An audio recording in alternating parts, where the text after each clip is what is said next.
নমস্কাৰ প্ৰিয় দৰ্শক দি প্ৰাইমছলৈ সকলোকে স্বাগতম জনাইছো মই পাৰ্থ বৰা। প্ৰিয় দৰ্শক, বানৰ বিভীষিকা কিছু পৰিমাণে হ্ৰাস পাইছে। যিসকল আবদ্ধ হৈ আছিল পৰ্যায়ক্ৰমে উদ্ধাৰ হ'বলৈ সক্ষম হৈছে আৰু খাদ্য আৰু অন্যান্য সামগ্ৰীও তেওঁলোকে লাভ কৰিবলৈ সক্ষম হৈছে। আজি মুখ্যমন্ত্ৰী ডক্টৰ হিমন্ত বিশ্ব শৰ্মাই বানৰ পৰ্যালোচনা এখন বৈঠক অনুষ্ঠিত কৰে আৰু জ্যেষ্ঠ বিষয়াসকলৰ সৈতে তেওঁ বাৰ্তালাপ কৰে আৰু তেওঁৰ যি যাৱতীয় নিৰ্দেশ সেই নিৰ্দেশসমূহ প্ৰদান কৰে। আৰু সেই বৈঠকতে গম পোৱা গ'ল চৰাইদেউ যিখন সকলোতকৈ প্ৰভাৱিত বা বানবিধ্বস্ত জিলা এই মুহূৰ্তত সেইখনত কিন্তু যোৱা 5 দিন ধৰি যি সামগ্ৰী চাউল দাইল ইত্যাদি পাবলগীয়া আছিলে সেই সামগ্ৰীসমূহ সাহায্য সামগ্ৰী পোৱা নাছিলে। আজিৰ পৰা পাবলৈহে আৰম্ভ কৰিব সেই কথা স্পষ্ট কৰিছে চৰাইদেউৰ জিলা উপায়ুক্তই। গতিকে সেই 19 জুলাইৰ সেই দিনটোৰ পৰা আজিলৈকে 24 জুলাইলৈকে বা 23 জুলাইলৈকে তেওঁলোক বিস্কুট আৰু পানীত থাকিবলগীয়া হৈছিল, দিন পাৰ কৰিবলগীয়া হৈছিল। গতিকে ইয়াৰ পৰাই অনুমেয় কিমান এক ভয়ানক পৰিৱেশৰ বা পৰিস্থিতিৰ সন্মুখীন চৰাইদেউবাসী, শিৱসাগৰবাসী আৰু যোৰহাটবাসী হ'বলগীয়া হৈছিল। দৈয়াং নৈৰ জলস্তৰো বৃদ্ধি পাইছিলে নিপকোৰ প্ৰকল্পৰ দুৱাৰ খুলি দিয়াৰ কাৰণে, গেট খুলি দিয়াৰ কাৰণে। কিন্তু এতিয়া দৈয়াং নৈৰ জলপৃষ্ঠ বৃদ্ধিৰ ফলত এটা এক পৰিস্থিতি যদিও সৃষ্টি হৈছিলে, অনাহত খবৰ কোনো এই মুহূৰ্তত আমাৰ হাতলৈ অহা নাই। প্ৰিয় দৰ্শক, আমি কৈ আছিলোঁ 19 তাৰিখে ডাৱৰ বিস্ফোৰণ হৈছিল নিশা মন জিলাত, যাৰ পৰিপ্ৰেক্ষিতত অস্বাভাৱিক বৃষ্টি হৈছিল বা অতিবৃষ্টি হৈছিলে সেই অঞ্চলসমূহত, আৰু যাৰ কাৰণে দিখৌকে ধৰি অন্যান্য ব্ৰহ্মপুত্ৰৰ উপনৈসমূহৰ জলস্তৰ বৃদ্ধি পাইছিলে। কিন্তু IMD তথা মুখ্যমন্ত্ৰীয়ে স্পষ্ট কৰি দিছে ক্লাউড বাৰ্ষ্ট বা ডাৱৰ বিস্ফোৰণৰ কোনো খবৰ নাই বা হোৱা নাছিল, কোনো তেনেধৰণৰ খবৰ আহি পৰা নাই। এই যি প্ৰবল জলপ্ৰলয়, সেই জলপ্ৰলয়ৰ কাৰণ হৈছে অতিবৃষ্টি। গতিকে এই বিষয়টোত কিছু ক্লেৰিটি ল'বলৈ, স্পষ্টতা ল'বলৈ আজি আমি নিমন্ত্ৰণ কৰিছিলোঁ IMDৰ বতৰ বিজ্ঞানী, ভাৰতীয় বতৰ বিজ্ঞান প্ৰতিষ্ঠানৰ বতৰ বিজ্ঞানী ডক্টৰ গায়ত্ৰী কলিতা। তেওঁৰ পৰা আমি সবিশেষ ল'ম আৰু আন যিকেইজন অতিথি আমাৰ সৈতে সংযুক্ত হৈ থাকিব তেওঁলোকৰ সৈতেও পৰিচয় কৰাই দিওঁ। কংগ্ৰেছৰ বিধায়ক মহিবুৰ ৰহমান থাকিব, বিজেপিৰ বিধায়ক কমলাক্ষ দে পুৰকায়স্থ থাকিব, কিছু সময়ৰ পিছত ৰাজনৈতিক বিশ্লেষক জ্যোতিৰ্ময় হাজৰিকা সংযুক্ত হ'ব আৰু মোৰ সৈতে মোৰ সতীৰ্থ গৌতম বৰা থাকিব,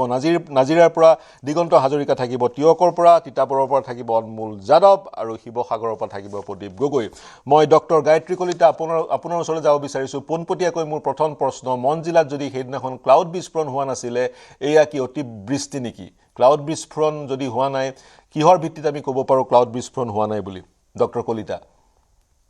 হয়, নমস্কাৰ সকলোকে। প্ৰথম কথা হৈছে যোৱা 19 তাৰিখে আমালে যিখিনি বৰষুণৰ তথ্য আহি পাইছে বা আমাৰ হাতত যিখিনি তথ্য আছে সেয়া নিশ্চয়কৈ প্ৰবলৰ পৰা অতি প্ৰবল বৰষুণ আমি পাইছিলোঁ যোৰহাট জিলা, গোলাঘাট জিলা আৰু লগতে নাগালেণ্ডৰ আমি এখন ঠাইত আমি প্ৰবলৰ পৰা অতি প্ৰবল বৰষুণৰ তথ্য পাইছিলোঁ। কিন্তু সেই ডাৱৰ বিস্ফোৰণ বুলি আমি যেতিয়া কওঁ, ডাৱৰ বিস্ফোৰণ এটা হৈছে বহুত ৰেয়াৰ আৰু ভেৰি লোকেলাইজ ফেনমেনা, বহুত কম এটা সৰু জেগাতে এটা হৈ যায় মানে, আৰু এটা বহুত ষ্ট্ৰং কনভেক্টিভ চিষ্টেম হয় যে, আৰু তাৰ এটা ক্ৰাইটেৰিয়া আছে। ডাৱৰ বিস্ফোৰণ বুলি আমি যেতিয়া কওঁ তাৰ এটা ক্ৰাইটেৰিয়া থাকে। যেতিয়া IMDয়ে ডাৱৰ বিস্ফোৰণ বুলি ষ্টেটমেণ্টটো দিব, তাৰ ক্ৰাইটেৰিয়াটো হৈছে যে এঘণ্টাত 100 মিলিমিটাৰ বৰষুণ হ'ব লাগিব। গতিকে সেইদিনা আমাৰ হাতত যিটো প্ৰবলৰ পৰা অতি প্ৰবল বৰষুণৰ তথ্য আহি পাইছিলে, সেই বৰষুণৰ পৰিমাণটো আমাৰ 24 ঘণ্টাৰ একিউমুলেটেড ৰেইনফল হিচাপে আমি পাইছিলোঁ। সেই যে আমি পাইছিলোঁ নগালেণ্ড জিলাৰ মককচাং ডিষ্ট্ৰিক্টত 154 মিলিমিটাৰ অৰ্থাৎ 15 চেণ্টিমিটাৰ, তেনেকে মন জিলাৰ আবৈ বুলি জেগাডোখৰত আমি পাইছিলোঁ 137 মিলিমিটাৰ অৰ্থাৎ 14 চেণ্টিমিটাৰ। কিন্তু সেই দুয়োটা ৰেইনফলৰ এমাউণ্টটো আছিল 24 ঘণ্টাত হোৱা টোটেল ৰেইনফল এমাউণ্ট। আৰু ঠিক তেনেদৰে আমি গোলাঘাটতো আমি পাইছিলোঁ 13 চেণ্টিমিটাৰ, যোৰহাটতো আমি পাইছিলোঁ 12 চেণ্টিমিটাৰ দুখন ঠাইত। কিন্তু সেই বৰষুণটো 24 ঘণ্টা, সেইটো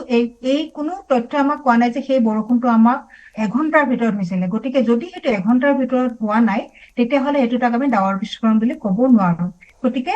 নোৱাৰো বা সেইটো কোৱাৰ আমাৰ ভিত্তি নাথাকে। গতিকে সেইফালৰ পৰা চাবলৈ হলে আমি সেইকাৰণে ইণ্ডিয়া মেট্ৰলজিকেল ডিপাৰ্টমেণ্টৰ ফালৰ পৰা যে ডাৱৰ বিস্ফোৰণ হৈছিল বুলি আমাৰ হাতত কোনো কনফাৰ্মেশ্যন নাই। হয়, প্ৰবলৰ পৰা অতি প্ৰবল বৰষুণ হৈছিলে। ডাৱৰ বিস্ফোৰণ এক ধৰণেৰে হোৱা নাছিল বুলি এই মুহূৰ্তত ক'ব পৰা যায়। আপুনি বৰষুণৰ ডাৱৰ মাত্ৰাটো বিস্ফোৰণ হিচাপ হৈছে। কৰি সেই মন্তব্য কৰিছে হয় এতিয়া মই সুধিব হয়, মানে বিচাৰিম এটা কথা ঠিক যে হয়। মই এইটো কৈ ল'ব বিচাৰিম যে ডাৱৰ বিস্ফোৰণ ভেৰি লোকেলাইজ ফেনমেনা আৰু বহুত এটা ষ্ট্ৰং কনভেক্টিভ চিষ্টেম এইটো মানে এনেকুৱাও হ'ব পাৰে যে আমাৰ যিখিনি জেগাৰ পৰা ডেটা আহিছে তাত নহয় আমাৰ যিখিনিত অবজাৰভেশ্যন আছে তাত নহয় যদি কোনোবা আশে পাশে ওচৰৰ জিলাটো হৈছে বা জেগাটো হৈছে যদি সেইখিনিৰ পৰা আমি ডেটা পোৱা নাই তেনেকুৱা হয়তো হ'ব পাৰে কিন্তু আমাৰ হাতত থকা তথ্য মতে ডাৱৰ বিস্ফোৰণ বুলি ষ্টেটমেণ্ট দিয়াৰ আমাৰ হাতত ভিত্তি নাই ডাৱৰ বিস্ফোৰণ বুলি ষ্টেটমেণ্ট দিয়াৰ ভিত্তি নাই আৰু সেইকাৰণে IMDয়ে নিশ্চিতভাৱে এয়া যে ডাৱৰ বিস্ফোৰণ সেই মন্তব্য বা সেই ষ্টেটমেণ্ট তেওঁলোকে দিয়া নাই ডক্টৰ হয় গায়ত্ৰী কলিতা আপোনাক সুধিব বিচাৰিম আপোনালোক এই গোটেই খণ্ডটোৰ সৈতে জড়িত গৱেষণা কৰি থাকে তথ্য আপোনালোকৰ হাতত আহি থাকে গতিকে আপুনি দেখে নেকি এই যি ৰেইনফল আমি পৰিলক্ষিত কৰিলোঁ মন জিলাত যাৰ পৰিপ্ৰেক্ষিতত ফেনে ফুটুকাৰে উপঙি উঠিল সেই কেইখন সৰু সৰু নৈ গতিকে ৰেইনফল পেটাৰ্ণটো বৰষুণৰ চৰিত্ৰ বা প্ৰকাৰটো ইৰেটিক হোৱা বা অস্বাভাৱিক হোৱা আপুনি পৰিলক্ষিত কৰে নেকি উত্তৰ পূৰ্বাঞ্চলৰ ইন জেনেৰেল আৰু এতিয়া উজনি অসম ইন পাৰ্টিকুলাৰ আপুনি তেনেকুৱা অস্বাভাৱিক বৰষুণৰ চৰিত্ৰ বা প্ৰকাৰ পৰিলক্ষিত কৰে নেকি হয় একেবাৰে একে আশাৰে ক'বলৈ যে চৰিত্ৰটোৰ মানে যে পৰিৱৰ্তন হৈছে সেই তথ্যটো এই মুহূৰ্তত দিবলৈ এইকাৰণেই বেয়া হ'ব যে ইয়াৰ কোনো চিষ্টেমেটিক ষ্টাডি হোৱা নাই কাৰণ এটা আমি এইটো মনচুন চিজনত আমি জেনেৰেলি উত্তৰ পূৰ্বাঞ্চলকে ধৰি গোটেই ভাৰতবৰ্ষতে প্ৰবলৰ পৰা অতি প্ৰবল বৰষুণ পাওঁৱেই আৰু মনচুন চিজনতে আমাৰ এলেকাত ভাৰতবৰ্ষত আৰু উত্তৰ পূৰ্বাঞ্চলত সকলোতকৈ বেছি বৰষুণ হয় বিশেষকৈ জুন জুলাই মাহত গতিকে এটা কথা আমি মন কৰিছো কিন্তু সেইটো ৰিচাৰ্চ ভিত্তিক নহয় হয়তো গৱেষণা আৰু লাগিব যে আমি এতিয়া আগতে যিখিনি বৰষুণ আমি পাইছিলো সেইটো যে কণ্টিনিউৱাছলি হৈ থকা বৰষুণ প্ৰচেছ এটা মানে আমি যিটো ইউনিফৰ্ম বৰষুণ বুলি কোৱা এটা হোমোজিনিয়াছ প্ৰচেছ মানে এটা কেইদিনমান ধৰি বৰষুণ দি থাকে ল' ক্লাউডৰ কাৰণে হয় কিন্তু এতিয়া খাদ্যতে আমি এই দুমাহ বা অৰুণাচলত কেইদিনমান আগতে হোৱা বৰষুণ বা এই এতিয়া উজনি অসমত হোৱা বৰষুণ এতিয়া আমি লক্ষ্য কৰিছো বা এইকেইদিন কামৰূপ মহানগৰত আমি যিটো বৰষুণ পাই আছো তাৰ পৰা আমি এইটো লক্ষ্য কৰিছো যে এই বৰষুণ বিলাক খুব মানে কম সময়ৰ ভিতৰত বেছি বৰষুণ দিছে মানে কিনকিনীয়া বৰষুণ নহয় কণ্টিনিউৱাছ বৰষুণ নহয় হঠাৎ এজাক বৰষুণ আহিছে এইটো বহুত ডাঙৰ বৰষুণ সেই ফালৰ পৰা চাবলৈ গ'লে বৰষুণৰ প্ৰকাৰ অলপমান সলনি হোৱা বুলি আমি লক্ষ্য কৰিছো কিন্তু আমি ইয়াৰ পৰা এইটো ষ্টেটমেণ্ট দিয়া নাই যে বৰষুণৰ প্ৰকাৰ সলনি হৈছে ইয়াৰ কাৰণে আমি এইটো চাব লাগিব যে পূৰ্বতেও এনেকুৱা ধৰণৰ টাইম টু টাইম পিৰিয়ডিকেল এনেকুৱা চেঞ্জ হয় নেকি সেইটো আমি প্ৰথমতে এটা কনফাৰ্মেশ্যন লাগিব কিন্তু হয় আমি লক্ষ্য কৰিছো যে বৰষুণটো অলপ সলনি হৈছে যে টৰেঞ্চিয়েল ৰেইন বা ইণ্টেন্স স্পেল বেছিকৈ হ'বলৈ লৈছে হয় টৰেঞ্চিয়েল ৰেইন ইণ্টেন্স হঠাৎ এঘণ্টাৰ কাৰণে প্ৰবল বৃষ্টিপাত পূৰ্বতে যি কিনকিনীয়া বৰষুণ তাৰ পিছত অকণ বেছি বৰষুণ তেনেকুৱা পৰিলক্ষিত হোৱা নাই কিবা কাৰণ আপুনি চিহ্নিত কৰিব পাৰে নেকি বা আপোনালোকে বিভিন্ন আলোচনা কৰি থাকে চেমিনাৰ হৈ থাকে এনেধৰণৰ যি এক আমি লক্ষ্য কৰিছোঁ যদিও আপোনাৰ তাত আপুনি এই মুহূৰ্তত এম্পিৰিকেল ডেটা দিব পৰা অৱস্থাত নাই কিবা কাৰণ আপুনি চিহ্নিত কৰে নেকি এনেধৰণৰ বৰষুণৰ পেটাৰ্ণ উজনি অসমত বা গুৱাহাটীৰ আপুনি প্ৰসংগটো উল্লেখ কৰিছে কিবা বিশেষ কাৰণ থাকিব পাৰে নেকি মানৱ সৃষ্ট কিবা কাৰণ থাকিব পাৰে নেকি যদিও আমাৰ হাতত মানে চাইণ্টিফিক তথ্য আমি এই মুহূৰ্তত দিব নোৱাৰো যে ইয়াৰ কাৰণ এইটোৱেই হ'ব বুলি বা বিশেষ এটা কাৰণ হ'ব বুলি কিন্তু আমাৰ মাজত এইটো বা আলোচনা এটা হৈছে যে আমাৰ যিটো ক্লাইমেট চেঞ্জ পেটাৰ্ণ হৈছে ৰিজনেল ক্লাইমেট চেঞ্জ পেটাৰ্ণ হৈছে সেই ক্লাইমেট চেঞ্জৰ এইটো ইম্পেক্ট এটা হ'ব পাৰে আমি লগতে এইটো কথাও আমাৰ মাজত ডিছকাশ্যন হৈছে যে যি ধৰণে আমাৰ যিটো লেণ্ড ইউজ লেণ্ড কভাৰ যিটো সলনি হৈছে মানে আপুনি লেণ্ড ইউজ লেণ্ড কভাৰ মানে আমি পূৰ্বতে আমাৰ লেণ্ড যিটো আমাৰ গ্ৰীণ কভাৰ কভাৰেজ আছিলে হয় সেইটো সেইটো সলনি হৈছে আগতে ধৰক যিমানখিনি আমাৰ ফৰেষ্ট কভাৰ আছিলে বা গ্ৰীণ কভাৰেজ আছিলে সেইখিনি সলনি হৈছে বা ক'ৰবাত ওখ ঠাই আছিলে পাহাৰ কাটি তাক অলপ বেলেগ সমতল কৰা হৈছে লেণ্ড ইউজ লেণ্ড কভাৰ আগতে ধৰক সেইখিনিৰ পৰা যেনেকুৱা ধৰণৰ সূৰ্যৰ ৰশ্মি মানে ৰেডিয়েশ্যনটো যেনেকুৱা ধৰণৰ হৈছে বা যেনেকুৱা এটমস্ফিয়াৰৰ ৰেছপন্স হৈছিলে সেইটো যেন অলপমান সলনি হৈছে সেই লেণ্ড ইউজ লেণ্ড কভাৰ চেঞ্জৰ কাৰণে আৰু যিটোৰ কাৰণে আমি ক্লাইমেট চেঞ্জ হোৱা বুলি কৈছো আৰু সেই ক্লাইমেট চেঞ্জৰ এটা ইম্পেক্ট এইটো নোহোৱাই হ'ব পাৰে বুলি আশা কৰা বা আশংকা কৰা হৈছে আশংকা ক্লাইমেট চেঞ্জৰ এইটো ইম্পেক্ট হ'ব পাৰে যিটো ইম্পেক্টৰ এক ভয়াৱহ আমি এখন ছবি দেখা পালোঁ পৰিলক্ষিত কৰিলোঁ উজনি অসমৰ বিশেষকৈ 3খন জিলাৰ যদিহে ক্লাউড বাৰ্ষ্ট হ'ল হয় তেতিয়া বৰষুণ অত্যাধিক হ'ল হয় বা অৰুণাচলত পূৰ্বতে আমি ক্লাউড বাৰ্ষ্ট হৈছিল বুলি খবৰ পাইছিলোঁ যদিহে ক্লাউড বাৰ্ষ্ট হয় এতিয়াতো ৰুল আউট কৰিছে IMDয়ে তাৰ ইম্পেক্টটো কি ধৰণৰ হ'ব পাৰে আৰু ক্লাউড বাৰ্ষ্ট ফ্ৰিকুৱেণ্টলি হোৱাৰ কিবা মানৱ সৃষ্ট মেন মেড কাৰণ থাকিব পাৰে নেকি পলিউশ্যনৰ কাৰণে ক্লাউড বাৰ্ষ্ট বেছিকৈ হৈছে যাৰ ফলত বেছি ৰেইনফল হৈছে যাৰ ফলত বিভীষিকাৰ সৃষ্টি হ'ব পাৰে কি ক'ব ক্লাউড বাৰ্ষ্ট এটা মেট্ৰলজিকেল ফেনোমেনা যে ইয়াত পলিউশ্যনৰ এফেক্ট হয়তো থাকিব কিন্তু সেইটো অলপমান তাৰ ইফেক্টটো ডাইৰেক্ট নহয় অলপমান পলিউশ্যনৰ ইফেক্টবিলাক লং টাৰ্ম হয় গৱেষণা মতে যিটো ইমিডিয়েট ইফেক্ট সেইটো মেট্ৰলজিকেল সেইটো যদি আমাৰ টেম্পাৰেচাৰটো বাঢ়ি গৈছে এটমস্ফিয়াৰত মই আগতেই কৈছো যে ক্লাউড বাৰ্ষ্ট এটা বহুত লোকেলাইজ আৰু কনভেক্টিভ মেছ'স্কেল চিষ্টেম হয় ই অলপ সময়ৰ ভিতৰতে সৃষ্টি হয় আৰু অলপ সময়ৰ ভিতৰতে ই সৃষ্টি হয় অলপ ডাউনপ'ৰ হৈ পেলাই খুব বেছি বৰষুণ দি দিয়ে কম সময়ৰ ভিতৰতে আৰু এইটো বিশেষকে যেতিয়া আমাৰ এটমস্ফিয়াৰত বহুত বেছি মানে মইশ্চাৰ থাকিব আৰু যেতিয়া টেম্পাৰেচাৰটো বাঢ়ি যাব আৰু আমাৰ যিহেতু এইবিলাক অৰগ্ৰাফিকেলি কণ্ডিউচিভ ৰিজন সেইবিলাকে কি কৰে মইষ্ট ৱাৰ্ম এয়াৰটো ওপৰলৈ পঠিয়াই দিয়ে গতিকে ওপৰলৈ পঠিয়াই দিয়াৰ আপলিফ্টিং হোৱাৰ পাছত যেতিয়া এটা পাৰ্টিকুলাৰ কলম এটা যেতিয়া বহুত বেছি পৰিমাণে মইশ্চাৰ হৈ যায় ইনষ্টেবিলিটি এটা ক্ৰিয়েট হৈ যায় তেতিয়া ক্লাউড বাৰ্ষ্ট নিচিনা বৰষুণ হয় কিন্তু কথাটো এতিয়া এনেকুৱা যে এই যে আমি আমাৰ মেন মেড ইফেক্টটো ক'ৰ পৰা হ'ব পাৰে যে টেম্পাৰেচাৰটো আমাৰ সলনি হৈছে নেকি যে এটমস্ফিয়াৰত মইশ্চাৰ আছে এট দ্য চেম টাইম টেম্পাৰেচাৰটো বহুত বাঢ়ি গৈছে আৰু আমাৰ অৰগ্ৰাফিক ৰিজন হোৱাৰ কাৰণে তাক আপলিফ্ট দিবলৈ এটা মেকানিজিম হৈ গৈছে তেনেকুৱা ক্ষেত্ৰত আমাৰ এইটো ক'ব নোৱাৰি যে ইয়াৰ আমি দেখিছো বা ফ্ৰিকুৱেঞ্চিটো হয়তো বাঢ়ি গৈছে কিন্তু এইটো আমি ক'ব নোৱাৰো যে এই কাৰণেই হৈছে বা বিশেষ এটা কাৰণক আমি কোনো ষ্টাডি নোহোৱাকে ক'ব নোৱাৰো যে এইটো এনেকুৱা ধৰণৰ হ'ব বা তাৰ এনেকে ষ্টেটমেণ্ট দিব নোৱাৰি কোনো মানে উইদাউট আমাৰ প্ৰপাৰ গৱেষণা কিন্তু ক্লাউড বাৰ্ষ্ট হ'লে বেছি বৰষুণ যিটো মই পিছৰটো প্ৰশ্ন আছিলে ক্লাউড বাৰ্ষ্ট হোৱা হয় বেছি বৰষুণ হ'লে নহয় জানো ইয়াৰ ক্ষয়ক্ষতি বা ক্লাউড বাৰ্ষ্টত মই কৈছো ক্লাউড বাৰ্ষ্টৰ ডেফিনিশ্যনটো হৈছে যেতিয়া এঘণ্টাত 10 চেণ্টিমিটাৰ বৰষুণ হ'ব লাগিব বাই ক্ৰাইটেৰিয়া গতিকে আপুনি এটা এনেকে আমাৰ নিজৰ অনুমান কৰিব পাৰো যে আমাৰ দিনটোৰ 24 ঘণ্টাৰ ভিতৰত 10 চেণ্টিমিটাৰ বৰষুণ হোৱা আৰু এঘণ্টাৰ ভিতৰত তাকো মই কৈছো যে এইটো বহুত লোকেলাইজ এখন বিশেষ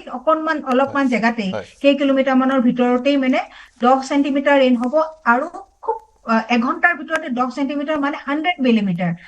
আমি যিটো কালি গুৱাহাটীত যিখিনি গোটেই ৰেইন পাইছো মই এটা অনুমানৰ কাৰণে কৈছো যে গুৱাহাটীত আমি যিখিনি ৰেইন পাইছো তাৰ মেক্সিমাম ৰেইনটো হৈছিলে আমাৰ খানাপাৰা এৰিয়াত তাত আমি পাইছিলো 91 মিলিমিটাৰ মানে 9 চেণ্টিমিটাৰ আপুনি ভাবক এতিয়া 10 চেণ্টিমিটাৰ বৰষুণ আমি গোটেই এঘণ্টাৰ ভিতৰত হ'ব লাগিব চ' ইটছ চেজ that is a very intense spell হ'ব লাগিব আৰু যেতিয়া তেনেকুৱা ধৰণৰ বৰষুণত তাৰ ইম্পেক্টটো বহুত ষ্ট্ৰং হয় যে একেবাৰতে আহিছে আৰু বিশেষ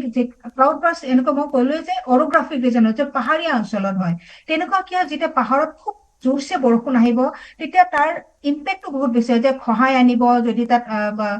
প্ৰপাৰ চিষ্টেম নাই গছ গছনি নাই খহাই আনিব তলৰ জেগাসমূহত তাৰ ফ্লেছ ফ্লাড হ'ব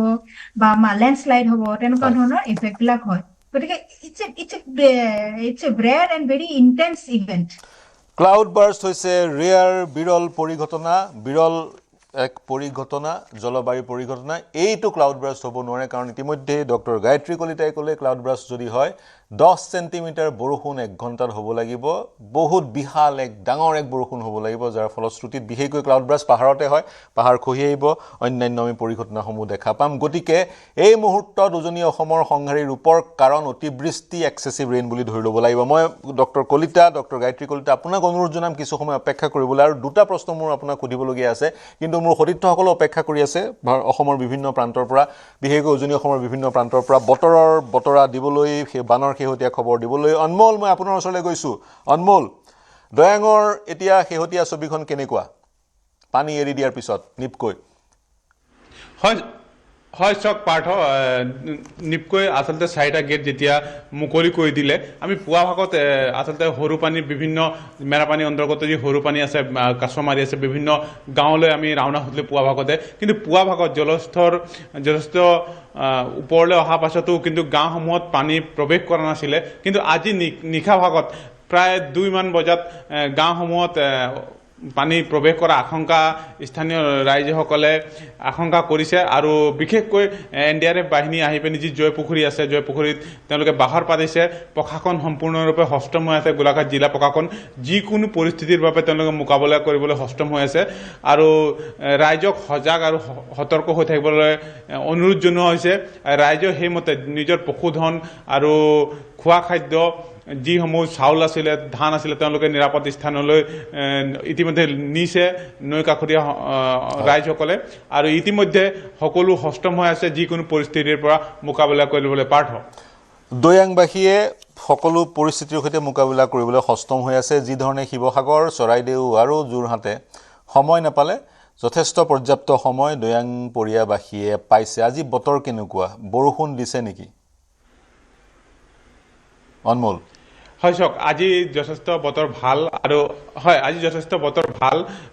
ভাগৰ পৰা এতিয়ালৈকে কোনো বৰষুণ এই অঞ্চলত দিয়া নাই আৰু নিশা ভাগত কি হয় আচলতে চক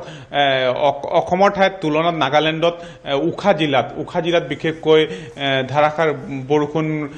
হয় আৰু তেওঁলোকে ইয়াৰ তুলনাত বেছি বৰষুণ হয় বুলি আমি গম পাওঁ নগা পাহাৰসমূহত তাৰ ফলত যথেষ্ট লেণ্ডশ্লাইডৰ দৰে আৰু ডাৱৰ বিস্ফোৰণো হৈছিলে ইয়াৰ পৰা বৰষুণৰ পৰিমাণ যথেষ্ট বেছি পাহাৰীয়া অঞ্চলসমূহত আৰু সেই পৰিমাণে দেখিবলৈ হ'লে আমি পুৱা ভাগত খবৰ ল'ম আৰু উখা জিলাত আচলতে নাগালেণ্ডত বৰষুণ বেছি বুলি কৈছে কিন্তু বৰষুণৰ পৰিমাণ হয় IMDৰ হাতত ডাৱৰ বিস্ফোৰণৰ কোনো নিশ্চিত তথ্য এই মুহূৰ্তত নাই মই শিৱসাগৰলৈ যাব বিচাৰিম শিৱসাগৰৰ পৰা সংযুক্ত হৈ আছে প্ৰদীপ গগৈ শেহতীয়া খবৰ শিৱসাগৰৰ পৰা শিৱসাগৰৰ বানবিধ্বস্ত অঞ্চলৰ যিসকল লোক তেওঁলোকক সহায়ৰ হাত আগবঢ়াবলৈ বহু লোক আগবাঢ়ি আহিছে তেনেধৰণৰ প্ৰতিষ্ঠান আৰু ব্যক্তিবিশেষৰ ইতিমধ্যে বাতৰি আমি সমগ্ৰ অসমক দেখুৱাইছো আপোনাৰ যোগেদি শিৱসাগৰত শেহতীয়া পৰিস্থিতি কেনেকুৱা শিৱসাগৰৰ বান পৰিস্থিতিৰ সামান্য উন্নতি হৈছে পূৰ্বতে যদি 2 মিটাৰ পৰ্যন্ত উচ্চতা পৰ্যন্ত পানী বাঢ়ি আছিলে কিন্তু বৰ্তমান কিছু হ্ৰাস হৈছে কিন্তু বানৰ যি দুৰ্যোগ সেই দুৰ্যোগ আঁতৰা নাই আজি এই সন্ধিয়া সময়লৈকে দিখৌ জলস্তৰ দৰিকা আৰু দিচাং এই তিনিওখনৰ জলস্তৰ কিছু হ্ৰাস হৈছে যদিও কিন্তু বিপদসীমাৰ ওপৰে বৈ আছে এই তিনিওখন নদীৰ পানী বিপদসীমাৰ ওপৰে বৈ আছে আৰু আনহাতে যদি চাবলৈ যাওঁ আমি শিৱসাগৰ চহৰত কিছু পৰিমাণে পানী হ্ৰাস পাইছে আৰু হেদৰে গ্ৰামাঞ্চলসমূহতো হ্ৰাস পাইছে কিন্তু এতিয়াও শতাধিক গাঁও বৰ্তমানেও বানৰ কবলত পৰিছে তেওঁলোকে শিৱসাগৰ বেতবাৰী মৌজা এতিয়াও সম্পূৰ্ণ বানত ডুব গৈ আছে মোৰ নিজৰ ঘৰখনত এতিয়াও এককাল পৰ্যন্ত পানী আছে আজি মাত্ৰ 5 ইঞ্চি মান পানী মোক এটা কথা কওক হ্ৰাস হৈছে আজি মোক এটা কথা কওক আজি বৰষুণ দিছিল নে আজি বৰষুণ দিয়া নাই শিৱসাগৰত বৰষুণ যদি দিয়া নাই বেতবাৰী মৌজাত আপোনাৰ বাসগৃহ পানীখিনি কিয় ওলাই যোৱা নাই বুলি আপুনি ভাবে ইতিমধ্যে আপুনি চাগৈ চাৰিওফালে চাইছে ষ্টাডি কৰিছে এককাল এতিয়াও কেনেকৈ আছে হয় এতিয়াও শিৱসাগৰৰ ৩৭ নং ৰাষ্ট্ৰীয় ঘাইপথৰ পৰা বেতবাৰী মৌজালৈ প্ৰৱেশ কৰা যিটো মূল পথ সেই পথটোত এককাল পৰ্যন্ত পানী তালৈ এতিয়ালৈকে যান বাহন চলাবলৈ সক্ষম হোৱা নাই স্পীড বুটেৰে যাবলগীয়া হৈছে এই পৰিৱেশটো হৈছে আচলতে কেইবাটাও কাৰণত প্ৰথম কথা দৰিকা নদীৰ পানী ওলাই যোৱাৰ যিকেইখন স্লুইচ গেট আছিলে সেই স্লুইচ গেট কেইখনেৰে যি ধৰণে পানী ওলাই যাব পাৰিছিলে পানী ওলাই যাব পৰা নাই মেটেকা আজি বিয়লি ভাগলৈকে বহু মেটেকাই ঠাহ খাই আছিলে সেই স্লুইচ গেটসমূহত বিয়লি জলসম্পদ বিভাগৰ একাংশ বিষয়ববীয়াক অৱগত কৰাৰ পিছত সেই গেটসমূহত মেটেকাসমূহ আঁতৰাই দিয়াৰ ব্যৱস্থা কৰিছে বা আন জাবৰ জোথৰ লাগি আছিলে আঁতৰাই দিয়াৰ ব্যৱস্থা কৰিছে দ্বিতীয় কথাটো হল 4 লেনযুক্ত পথৰ নিৰ্মাণ কাৰ্য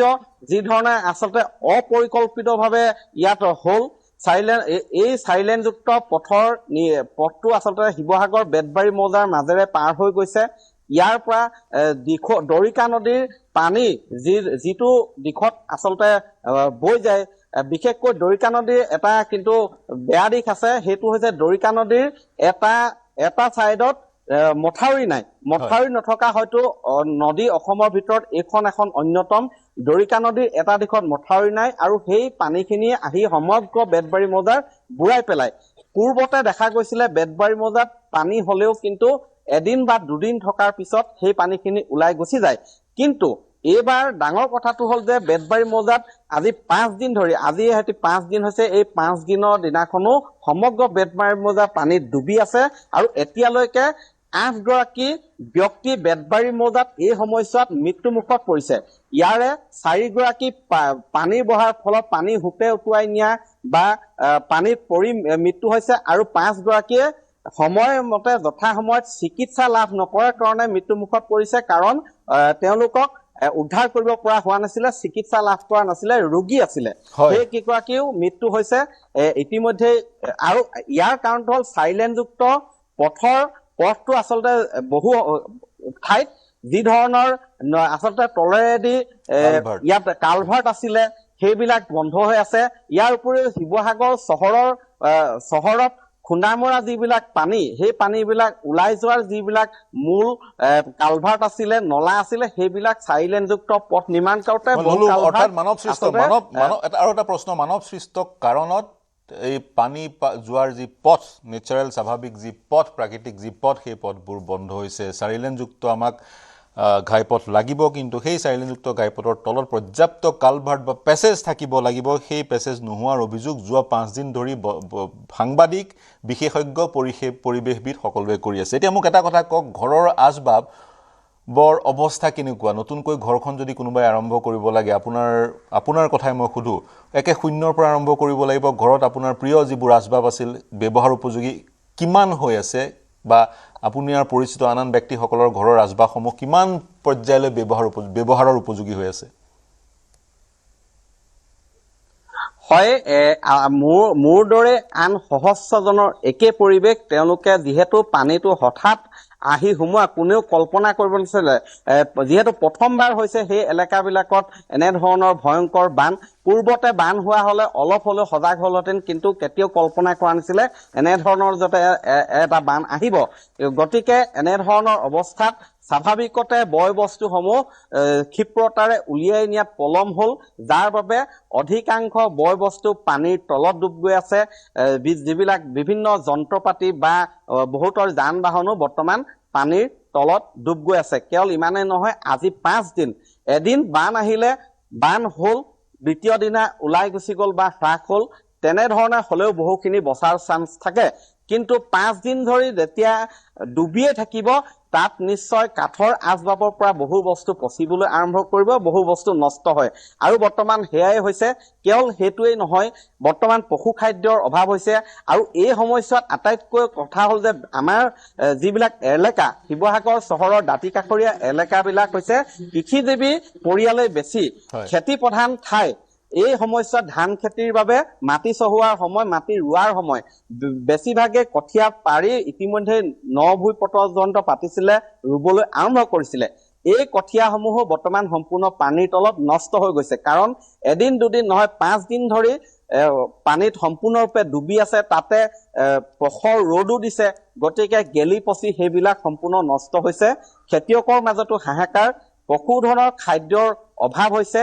সেইদৰে ঠায়ে ঠায়ে পানীৰ অভাৱ হৈছে। এনেকে ধৰণৰ সমস্যাবিলাক আছে। কিন্তু এতিয়া ডাঙৰ কথাটো হ'ল যে খেতি কৰা খেতিয়কসকলো হাহাকাৰ লাগিছে, কাৰণ তেওঁলোকৰ আৰু এটা বছৰ কেনেধৰণে পাৰ কৰিব তাক লৈও এতিয়া চিন্তা আহিছে। এফালে নিজৰ ঘৰখন শেষ হ'ল, আনফালে বহুতৰ ধান চাউল নষ্ট ইতিমধ্যে হৈছে। গতিকে খেতি কৰাৰ সময়টো পাৰ হওঁ তেনে এক ধৰণৰ পৰ্যায়লৈ গুচি গৈছে। গতিকে এই পানীহে যদিহে খৰতকীয়াকে নুশুকায়, তেনেহলে এই পৰিৱেশটো আৰু অধিক বেয়াৰ ফালে শেষৰটো প্ৰশ্ন, সাহায্য ইতিমধ্যে আজি আমি পৰিলক্ষিত কৰিলোঁ, মুখ্যমন্ত্ৰীও এখন ৰিভিউ মিটিং, পৰ্যালোচনা বৈঠক অনুষ্ঠিত কৰিলে। চৰাইদেউৰ ডেপুটি কমিশ্যনাৰগৰাকীয়ে উল্লেখ কৰিছে আজিৰ পৰাহে কেনেবাকৈ চাউল আৰু দাইল দিয়াৰ এক পৰিৱেশৰ সূচনা হৈছে স্থানীয় বিভিন্ন ব্যক্তি প্ৰতিষ্ঠানে আপুনিও বাতৰি কৰিছে আজি তেওঁলোকে যৎপৰোনাস্তি ৰাইজক সহায় কৰিবলৈ চেষ্টা কৰিছে তা সাহায্যৰ কথাটো কওকচোন কেৱল 5 দিন ধৰি সেই সকল বানাক্ৰান্ত লোক বিস্কুট আৰু পানীতে জীয়াই থাকিবলগীয়া হৈছিল নেকি হয় শিৱসাগৰ জিলাত 330 খনৰ অধিক গাঁও প্লাবিত হৈছিলে কিন্তু অতি পৰিতাপৰ বিষয় এটোটো সমালোচনা কৰিবই লাগিব কাৰণ যি ধৰণৰ স্পিড বুটৰ ব্যৱস্থা থাকিব লাগিছিল নাওৰ ব্যৱস্থা থাকিব লাগিছিল তেনে ধৰণৰ কোনো ব্যৱস্থা নাছিলে আসলতে যেহেতু বহু অঞ্চলত নতুন নতুন অঞ্চল প্লাবিত হৈছে গতিকে হেবিলাকত হাত নাও বা কাঠৰ নাও আগৰ পৰা মজুদ নথকাটো স্বাভাৱিক কিন্তু স্পিড বুটৰ সংখ্যা অতি আসলতে দুখ লগাকৈ কম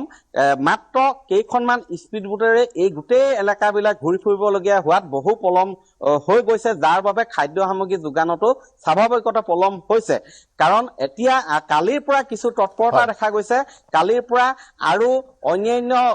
কাষৰীয়া জিলাসমূহৰ পৰা স্পিড বুটৰ অনাৰ ব্যৱস্থা কৰিছে কিন্তু কালিৰ আগবেলালৈকে স্পিড বুটৰ একদম কম সংখ্যক স্পিড বুটেৰে কাম চলাই আছিল যাৰ বাবে আসলতে বেছি দুৰ্ভোগ ভুগিবলগীয়া হল আগৰ কেইটা দিন ৰেচন বা সাহায্য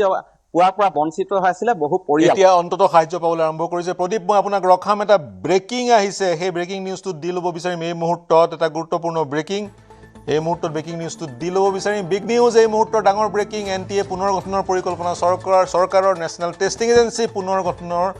পৰিকল্পনা চৰকাৰৰ 47 জন যি বিষয়া আছিল 47 জন বিষয়াক বৰখাস্ত কৰাৰ পৰিকল্পনা একাংশ বিষয়াৰ বিৰুদ্ধে ৰুজু হ'ব অপৰাধমূলক গোচৰ নিতৰ প্ৰশ্নকাকত ফাদিলক লৈ কঠোৰ কেন্দ্ৰ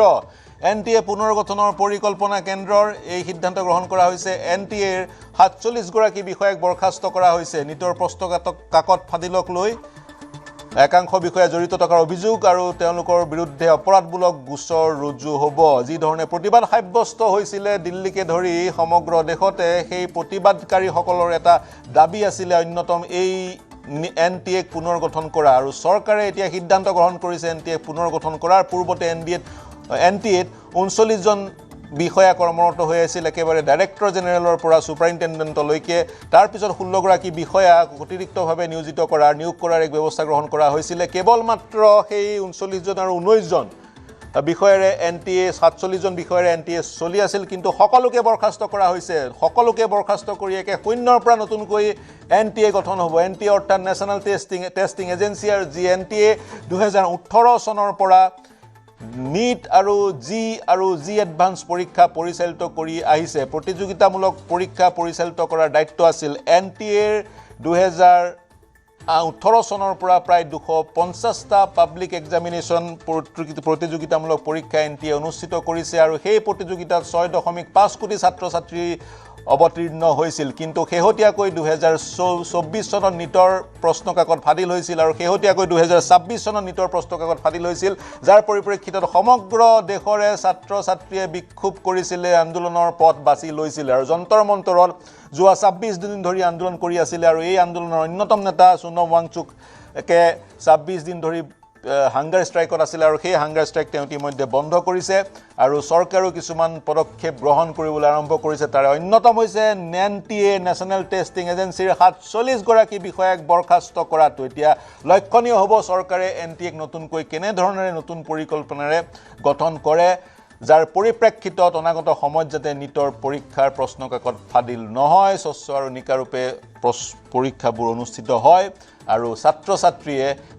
ছাত্ৰীয়ে দিন ৰাত একাকাৰ কৰি নীট বা জি এডভান্সৰ কাৰণে প্ৰস্তুতি চলাই পৰীক্ষাত অৱতীৰ্ণ হয় তেওঁলোকে যাতে পেপাৰ ফাদিল হোৱাৰ কাৰণে জিয়াটো ভুগিব নালাগে তাৰ সমান্তৰালে সোমবাৰে এখন গুৰুত্বপূৰ্ণ বিধেয়ক লোকসভাৰ মজিয়াত উত্থাপন হ'ব যিখন বিধেয়কৰ যোগেদি পেপাৰ ফাদিল কৰা প্ৰশ্নকাকত ফাদিল কৰা লোকসকল যিসকল জড়িত হৈ থাকে অপৰাধী সেই অপৰাধীবোৰক কঠোৰৰ পৰা কঠোৰতম শাস্তি দিয়াৰ ব্যৱস্থা কৰা হ'ব গতিকে এই মুহূৰ্তত ডাঙৰ প্ৰশ্ন পুনৰ আলোচনালৈ আহিব বিচাৰিম হয় মই এতিয়া যাব বিচাৰিম দিগন্ত হাজৰিকা আপোনাৰ ওচৰত তিয়কৰ পৰা সংযুক্ত হৈ আছে শেহতীয়া বানৰ খবৰ আপোনাৰ পৰা ল'ম পাৰ্থ চাওক আপুনি গোটেই খবৰবোৰ ধাৰাবাহিকভাৱে এইকেইটা দিনত দি আহিছে দুখৰ সেই ছবিবোৰ দুখৰীয়া ছবিবোৰ আপুনি দেখুৱাই আহিছে কেনে ভয়ানক পৰিস্থিতি আৰু এই ষষ্ঠটো দিনতো আজি 5টা দিন অতিক্ৰম কৰি গ'ল এই ষষ্ঠটো দিনতো কিন্তু পৰিস্থিতি একেই আছে ইতিমধ্যে শিৱসাগৰৰ আমাৰ সতীৰ্থ প্ৰদীপে কেইটামান কথা উল্লেখ কৰিছে যে বান সাহায্য বা খাদ্য সামগ্ৰী এই ক্ষেত্ৰত আজিও কিন্তু সকলোকে চুব পৰা নাই একেই পৰিৱেশ হৈ আছে যোৰহাটত এনে পৰিস্থিতি পাইছেগৈ যে কালি পুৱাৰ ভাগত কিছু পানী শুকাইছিলে নিজৰ ঘৰখনৰ ভেটিটো ওলাইছিলে কিন্তু আকৌ দুপৰীয়ালৈকে ভেটি জলমগ্ন হৈ পৰিল এতিয়া এক অনাকাংক্ষিত ভৱিষ্যত অনিশ্চিত দিগন্ত মোক এটা কথা কওক আজি বৰষুণ দিছে নেকি দিগন্ত আজি বৰষুণ দিছিল নেকি আজি পুৱাৰ ভাগত মানে যোৱা নিশা বৰষুণ দিছিলে দিনৰ ভাগত আজি বৰষুণ নাই পাৰ্থ বানপানী বৃদ্ধি কিয় হ'ল জলস্তৰ কমা নাই আমি জলপৃষ্ঠ আচলতে পাহাৰত নগা পাহাৰত বৰষুণ দিছিলে ইয়াৰ যিকেইখন নদী আজি আপুনি জাজিয়ে কওক কাকজানেই কওক মুদৈজানেই কওক এই নদীসমূহ আটাইসমূহ নদী কিন্তু মোককচাং আৰু মন এই স্থানৰ পৰা নাগালেণ্ডৰ পৰা এটাইখিনি নৈ আহিছে আৰু এই নদীসমূহ যেতিয়াই জলপৃষ্ঠ বৃদ্ধি পায় তেতিয়াই আচলতে ইয়াত জলপ্ৰলয়ৰ সৃষ্টি হয় কাৰণ জাজি নদীৰ যিটো মাথাউৰি ভাঙিছিল যি মাথাউৰি ইতিমধ্যে কেন্দ্ৰীয় মন্ত্ৰী পবিত্ৰ মাঘেৰিটাইও কালি পৰিদৰ্শন কৰি কেনেকৈ ভেটিব পৰা যায় এই কথাবোৰ চাইছিল কিন্তু এতিয়া ভেটিবলৈ তাত কোনো ব্যৱস্থা নাই কাৰণ হুৰাহুৰে পাৰ্থ পানী সোমাই আছে আৰু এই যি পানী সোমাই আছে পানী সোমাই থকাৰ লগে লগে ন অঞ্চল প্লাবিত হৈ গৈ আছে আন যি কি নহওক আজি আমি বিয়লিৰ ভাগত এটা স্থানলৈ গৈছিলোঁ আপুনি সেই দৃশ্যসমূহ দেখিলে বুকু কঁপি যাব কাৰো ঘৰ বাৰী নাই সকলো শেষ পথৰ ওপৰত পুখুৰী সদৃশ গাঁত খান্দি লৈ গৈছে পথসমূহ ভাঙি চিঙি চুৰমাৰ কৰি পেলাইছে এনেকুৱা এটা পৰিস্থিতি আৰু যিটো পৰিস্থিতিক লৈ আচলতে সকলো শংকিত সকলো আচলতে তেওঁলোকে উজাগৰি নিশা কটাইছে শিবিৰত আছে শিবিৰত থাকোঁতে আজি চৰকাৰীভাৱে প্ৰশাসনে যিসমূহ খাদ্য সামগ্ৰী আগবঢ়াইছে তাৰ সমান্তৰালকৈ বহু সহৃদয় লোক ওলাই আহিছে কিন্তু আজিৰ দিনত সেই কথাটো আমি উল্লেখ কৰিব লাগিব সদৌ অসম ছাত্ৰ সন্থাৰ বিষয়ববীয়াসকলে সভাপতি উৎপল শৰ্মা আৰু লগতে তেওঁৰ সতীৰ্থসকলক লৈ আজি বনাই অঞ্চলৰ ৰবিগাঁও অঞ্চলত তেওঁলোকে খাদ্য সামগ্ৰী যোগান ধৰিছে আউনীআটী সত্ৰৰ সত্ৰাধিকাৰ প্ৰভুচৰো গৈছে আজি তেওঁ খাদ্য সামগ্ৰী যোগান ধৰিছে তেওঁ নেদেখাজনক গোবিন্দৰ চৰণত সেৱা ধৰিছে যাতে এইসকল লোকৰ আচলতে যি দুখ দুৰ্দশা এই দুৰ্দশা নাশ হওক অৱশ্যে এইখিনিতে আমি সেই কথাখিনি উল্লেখ কৰিব লাগিব যে এই যি পৰিস্থিতি এই পৰিস্থিতি এই বছৰ এনেধৰণে হৈ আছে আৰু এনেধৰণে যদি অনাগত দিনতো এনেধৰণে যদি নাগালেণ্ডত আকৌ বৃহৎ বৃষ্টিপাত হয় প্ৰচণ্ড বৃষ্টিপাত হয় আকৌ এই পৰিৱেশটো আহিব তেতিয়া কি কৰিব গ্ৰাম্য অৰ্থনীতিটো একেবাৰে কঁকাল ভাঙি দিছে কাৰণ যিসমূহ পৰিয়াল এই বানত আক্ৰান্ত হ'ল তেওঁলোকৰ ঘৰ বাৰী পথাৰখন ক্ষতি হ'ল তাৰ অধিকাংশ ৯৫% পৰিয়ালেই কিন্তু কৃষিজীৱী পৰিয়াল গোপালক এই মানুহখিনি কৃষিৰ বাদে তেওঁলোকৰ জীৱন জীৱিকাৰ অন্য পথ নাই আৰু এই মানুহখিনি এতিয়া কি কৰিব পথাৰখনটো শেষ ফিচাৰী যি মাছ পোহা বা আন যিসমূহ সামগ্ৰী সেইবোৰ শেষ ইতিমধ্যে মুখ্যমন্ত্ৰীয়ে কৈছে যে বহুকেইখন জিলাত এতিয়া বান হোৱা নাই আমি তাৰ পৰা কঠীয়া সংগ্ৰহ কৰি আমি পুনৰ খেতি কৰিবলৈ কৃষকসকলক সহায় কৰিম কিন্তু সেই সময়বোৰ পাৰ হৈ গুচি যাবগৈ পাৰ্থ কাৰণ উজনিৰ যি খেতি শালি ধানৰ খেতি সেই খেতিটো কেৱল মাত্ৰ আহাৰ শাওণ এই দুটা মাহতে কৰে বহু লোকে আহাৰ মাহত পথাৰ ৰুই পথাৰ সজাল ধৰিছিলে সেইবোৰ এতিয়া সজাল হৈ সাগৰ হৈ আছে তাত কোনো ৰোৱাৰ চিনচাপ নাই অথবা যিসমূহ কঠীয়া আছিলে সেইবোৰতো শেষেই এইটোৱে আচলতে এক অনিশ্চিত ভৱিষ্যত আৰু এই কথাবোৰ প্ৰশাসনেও আমি ক'ব নোৱাৰোঁ যে প্ৰশাসনে কামত গাফিলতি কৰিছে প্ৰশাসনে মই ল'লোঁ আপোনাৰ পইণ্টটো মই পুনৰ আপোনাৰ ওচৰলৈ আহিম মই পুনৰ আপোনাৰ ওচৰলৈ আহিম প্ৰশাসনে যিসকল বিষয়া আছে তেওঁলোকে উপলব্ধি কৰিব লাগিব কৃষিজীৱী লোকসকল কেনেকৈ তেওঁলোকে জীয়াটো ভুগিছে তেওঁলোকৰ পথাৰ কেনেকৈ মহাসাগৰলৈ ৰূপান্তৰ হৈছে কেনেকৈ তেওঁলোকক পুনৰ স্বাভাৱিক পৰিস্থিতিলৈ ঘূৰাই আনিব তাৰ কাৰণে সেই গোটেই পৰিস্থিতিটো তেওঁলোকে মৰ্মে উপলব্ধি কৰি নীতি গ্ৰহণ কৰিব লাগিব কালি বিজেপিৰ বিধায়কগৰাকীয়ে কৈছিলে সকলো সাহায্য দিয়া হ'ব কিন্তু সমান্তৰালে তেওঁলোকৰ যি মানসিক পৰিস্থিতি মানসিক যিটো ভাগি পৰিছে তেওঁলোকৰ হতাশ হৈ পৰিছে তেওঁলোকৰ বিশেষকৈ কাৰণ কথাটো হৈছে কিছু অঞ্চল অসমত আছে যি অঞ্চলৰ লোকসকল পৰিচিত বানৰ সৈতে সহাৱস্থান কৰিছে বানৰ সৈতে কিন্তু এইবেলি যি বান হ'ল সেই বানৰ যিসকল লোক মুখামুখি হ'ল তেওঁলোকে জীৱনত কেতিয়াও এনে ধৰণৰ বান দেখা পোৱা নাছিলে গতিকে তেওঁলোকৰ মৰমৰ ঘৰখন মৰমৰ খেতিপথাৰ মৰমৰ পশুধনকেইটা যদি নষ্ট হৈ গৈছে নোহোৱা হৈ গৈছে তেনে সেইসকল লোক মানসিকভাৱে ভাগি পৰাৰো আশংকা কৰা হৈছে আৰু সেই কাৰণে তেওঁলোকক সেই ধৰণেও কিছু সমৰ্থন কিছু সাপোৰ্ট দিয়াৰ প্ৰয়োজনীয়তা আহি পৰিব মই ডক্টৰ গায়ত্ৰী কলিতা শেষৰটো প্ৰশ্ন মোৰ সৈতে জ্যোতিৰ্ময় হাজৰিকাও সংযুক্ত হৈ আছে ৰাজনৈতিক সামাজিক বিশ্লেষক খুদুৰ অৰুণাচলৰ পৰা তেওঁৰো এটা অৰ্ডিয়েল আছে বানক লৈ সোণাৰী বা নাজিৰা বানক লৈ তেওঁৰ পৰা জানিম কিন্তু মই ডক্টৰ গায়ত্ৰী কলিতা আপোনাৰ পৰা শেষৰটো মন্তব্য তাৰ পিছত আপোনাক বিদায় দিম এই যি জলবায়ু পৰিৱৰ্তনৰ আপুনি এক কথা উল্লেখ কৰিলে যদিও তথ্যৰ অভাৱৰ কাৰণে একেবাৰে নিশ্চিতভাৱে বহু কথা ক'ব পৰা নাযায় এতিয়া জলবায়ু পৰিৱৰ্তনে আপোনাৰ সুদীৰ্ঘ অভিজ্ঞতাৰ পৰা কৈছোঁ আমাৰ জীৱন জীৱিকাত বাৰুকৈ প্ৰভাৱ পেলালেই বা অনাগত সময়ত পেলাবলৈ গৈ আছে নেকি হয় জলবায়ু পৰিৱৰ্তনটো হৈছে কাৰণ আমি যদি আমাৰ যিখিনি ডেটা বা আমাৰ যিখিনি এনালাইচিছ সেইখিনিত আমি দেখা পাইছো যে যিটো আমাৰ টেম্পাৰেচাৰ আমাৰ যিটো এভাৰেজ এনুৱেল টেম্পাৰেচাৰ থাকে সেইটো যোৱা 100 বছৰত প্ৰায় 0.9 ডিগ্ৰী বাঢ়ি গৈছে মানে there is a increasing trend of টেম্পাৰেচাৰৰ ট্ৰেণ্ডটো ইনক্ৰিজিং হৈছে এট দ্য চেম টাইম আমি যদি ৰেইনফল চাওঁ যোৱা এটা ক্লাইমেট চেঞ্জৰ কাৰণে যদি ৰেইনফল পেটাৰ্ণটো আমি দেখিছো যে অভাৰঅল যিটো আমাৰ এনুৱেল ৰেইনফল হয় সেই ৰেইনফলটো কিন্তু অসমত কমি গৈছে আৰু লগতে এনুৱেল ৰেইনফলটো কমিছে লগতে আমি আমাৰ যিটো মনসুন ৰেইনফলো আমাৰ ইয়াত কমিছে গতিকে সেই তথ্যবিলাকৰ পৰা আমিতো এইটো ক'ব পাৰো যে ক্লাইমেট চেঞ্জ হৈছে বা ক্লাইমেট চেঞ্জৰ এটা পেটাৰ্ণ আছে there is an increasing trend of temperature there is a decreasing trend of overall rainfall over Assam গতিকে সেই ফালৰ পৰা ক্লাইমেট চেঞ্জ হৈছে আৰু ইয়াৰ এফেক্ট আমি বিভিন্ন ধৰণে দেখা পাইছো এটাটো হৈছে আমাৰ ৰেইনফল পেটাৰ্ণ বিলাক সলনি হৈছে আমি আজিকালি খুব বেছি গৰমৰ দিন বেছি পোৱা হৈছো আৰু গৰমৰ টেম্পাৰেচাৰটো আমাৰ আগতে এটা জেগাৰ নৰ্মেল টেম্পাৰেচাৰ যিমান আছিলে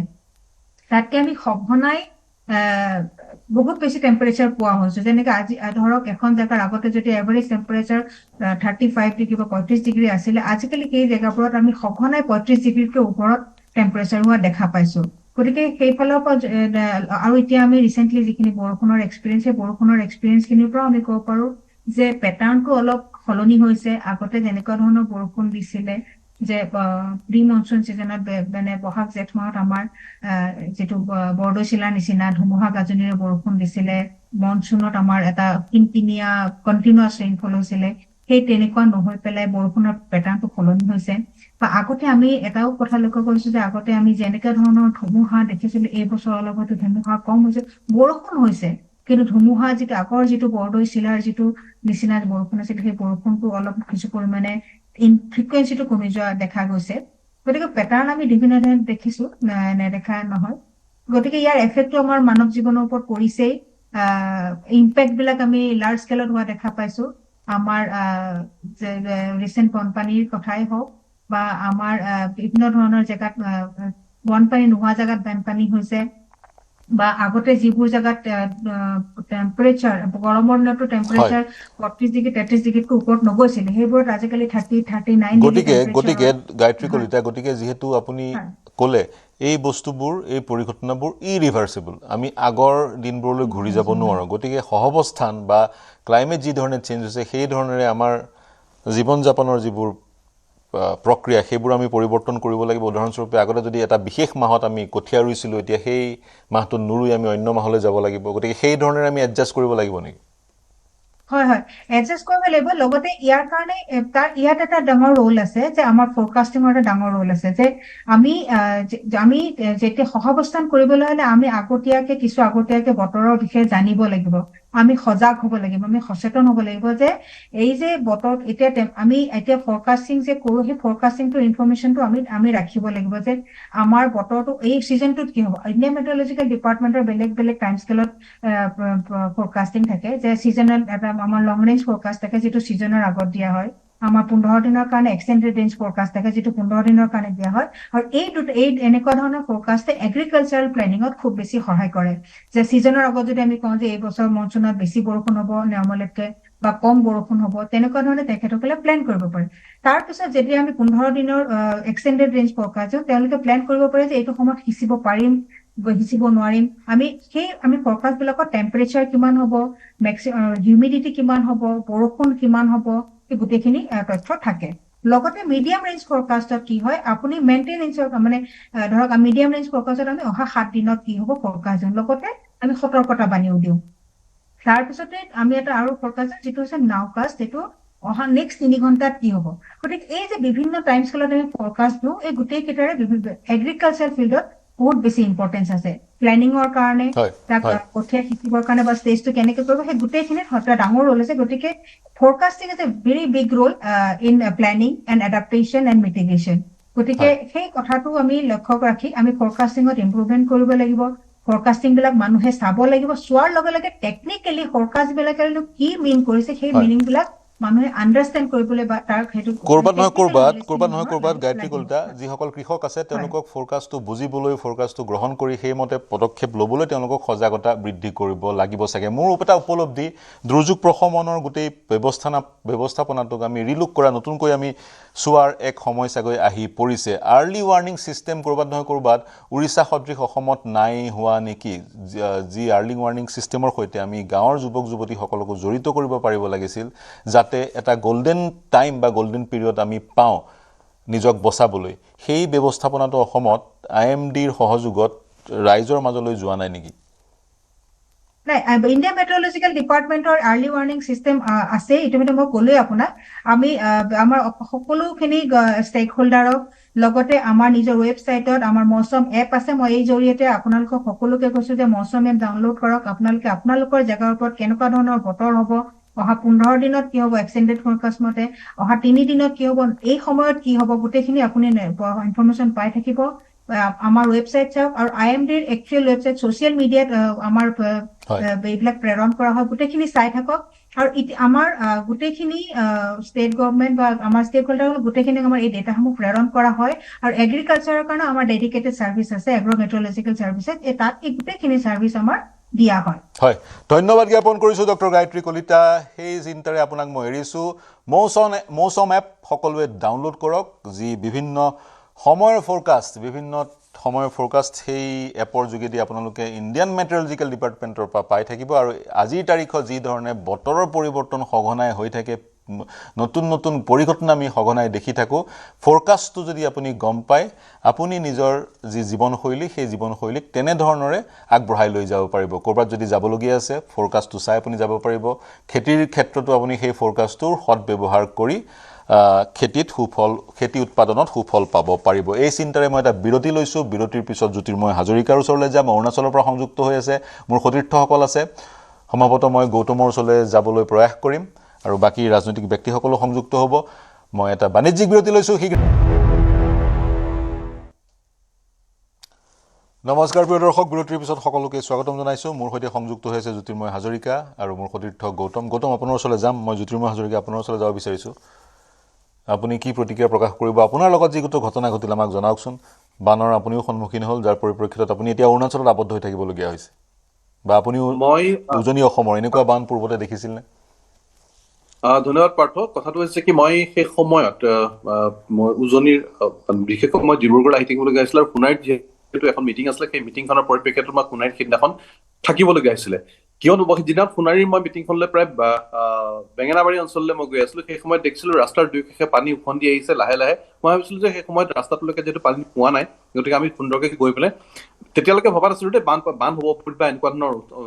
ধৰণৰ অৱস্থা এটা হ'ব বুলি আমি ভবা নাছিলোঁ সেই অঞ্চলটোত মই যেতিয়া মিটিংখন কৰি ঘূৰি আহিছিলোঁ মই ভাবিছিলোঁ যে মই